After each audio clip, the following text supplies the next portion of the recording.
नमस्कार भाइयों बहनों, मेरे नन्हे नन्हे प्यारे प्यारे बच्चों। आज आपकी दादी नानी फिर हाजिर है आपको रामायण में से एक नई कहानी सुनाने के लिए।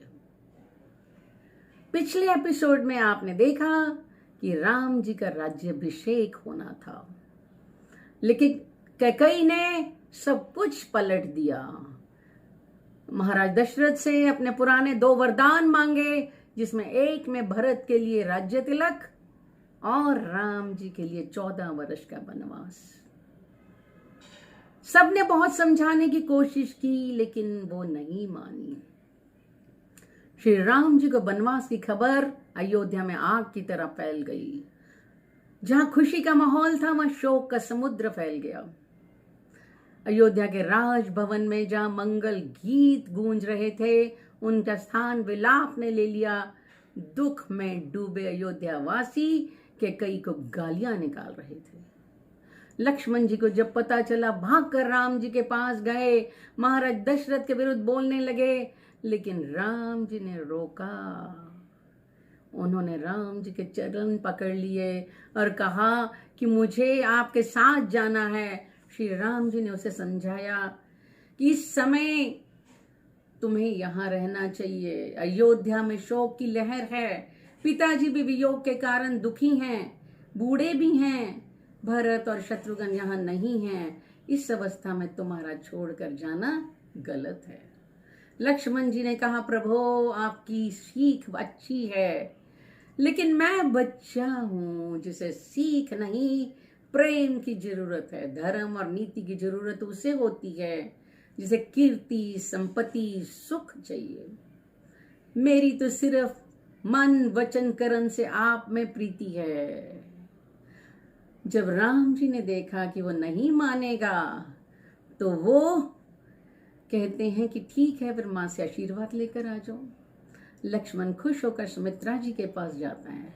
सुमित्रा जी हालात को समझ गईं और लक्ष्मण जी को कहती हैं कि तुम्हारे तो माता पिता सीताराम है, तुम्हारा अवध वही है जहां सीताराम है। संसार में सभी सत्कर्मों का फल सीताराम के चरणों में प्रेम है। इसलिए राग, द्वेष, मद, मोह त्याग कर सीताराम को प्रेम करो।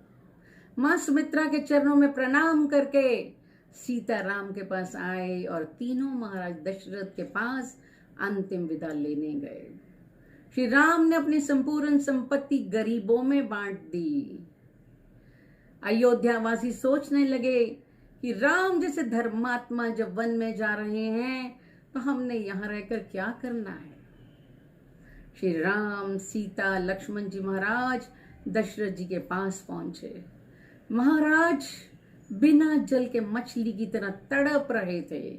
राम जी ने श्रद्धा पूर्वक कहा, पिताजी आज्ञा दें, लक्ष्मण और सीता भी मेरे साथ वन में जाना चाहते हैं। महाराज दशरथ कहने लगे, राम मैं तुम्हारा अपराधी हूं, तुम तो जा रहे हो, लेकिन सीता कैसे जाएगी। वरदान देते हुए मैंने भविष्य के बारे में नहीं सोचा। मेरी भूल के कारण तुम्हें कष्ट भोगना पड़ रहा है। राम जी कहते हैं कि सीता अपने धर्म का पालन करना चाहती है, पत्नी धर्म का। महाराज इसमें आपका कोई दोष नहीं है। मेरा वन जाना ईश्वर की इच्छा है। मेरे साथ सीता लक्ष्मण भी जा रहे हैं। मैंने विश्वामित्र जी के साथ वन का आनंद देख लिया है। विवश होकर महाराज जी ने कहा, राम तुम्हारे संकल्प को कोई बदल नहीं सकता है। मेरा आशीर्वाद है कि वन में तुम्हें कोई कष्ट ना हो। सुमंत्र जी ये सब मौन होकर देख रहे थे। एक बार फिर कैकेयी को समझाने की कोशिश की, लेकिन वो टस से मस नहीं हुई।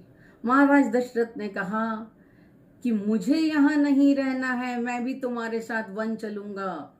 राज्य सुख कैकेयी और भरत को भोगने दो। श्री राम ने कहा, आपका उद्देश्य पवित्र है, आप अपयश ना लें। भरत नीति निपुण, विवेकी और धर्मात्मा है। आप उनको यहां पर राज्य में रहकर अपने अनुभवों का फायदा दें और अपने देश को अच्छी तरह चलाएं। कि कई इधर से तीनों के लिए वलकल वस्त्र लेकर आती है। वशिष्ठ जी ने कई की आलोचना की, पर वो नहीं सुनती। राम, सीता, लक्ष्मण, सुमंत्र जी वन की ओर चल दिए। राम, सीता, लक्ष्मण के कई के दिए वलकल वस्त्रों को पहनकर निकलते हैं। जब चल दिए तो अयोध्या वासी राम जी के पीछे पीछे चल दिए कि बिन राम के अयोध्या सोनी है, हमने यहाँ क्या करना है। राम जी जनता के दुख से दुखी हैं। प्रथम दिन पड़ाव तमसा नदी के तट पर डालने का आदेश दिया। लक्ष्मण जी कुश का आसन राम जी के आराम के लिए बिछाते हैं। बातों बातों में बहुत समय बीत जाता है, सब लोग सो जाते हैं। श्री राम जी ने सुमंत्र जी से कहा कि अब आप रथ में हमें आगे लेकर चलिए, लेकिन रथ ऐसे चलाना कि निशान ना आए पृथ्वी पर, ताकि लोग निशान ना देख सकें और वापस अयोध्या चले जाएं। इसके बाद राम जी श्रृंगवेरपुर पहुंचे। वहां का राजा गुह राम जी के बचपन का मित्र था। वे मंत्रियों के साथ राम जी को मिलने आया और कहा कि आप हमारे राज्य में रहें। वनवास का समाचार ने हमें बहुत दुखी किया है। राम जी ने बताया कि मैं महल में नहीं रह सकता, फल फूल ही हमारा आहार होगा। महाराज को बहुत बुरा लगा। घुराज ने कंद मूल अर्पित किए राम जी को। राम जी ने सुमंत्र जी से कहा कि अब आप वापस चले जाएं, इसके बाद हम पैदल ही आगे जाएंगे। आप पिताजी का ध्यान रखिएगा, उनको धैर्य देना।